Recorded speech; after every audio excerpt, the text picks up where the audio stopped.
18 দিনে 1 million follower done. মামুনি, এটা তোমাদের জন্য সম্ভব, আমাদের জন্য নয়। কারণ পাবলিক তোমাদেরকে ফলো করে তোমাদের শরীরের রিভিউ দেখে। আমাদের তো আর তোমাদের মতো শরীর নাই, তাহলে পাবলিক আমাদেরকে কি করে ফলো করবে বলো?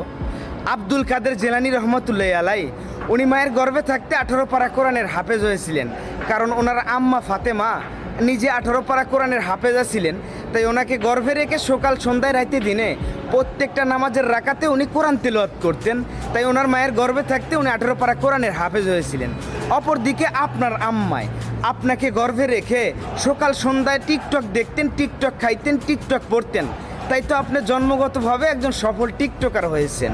মামুনি, বেশি জ্ঞান দিতে চাই না, দুইটা ছোট্ট করে লাইন বলতে চাই। দেশের অবস্থা ভালো না, বেশি ফাল পাইরো না।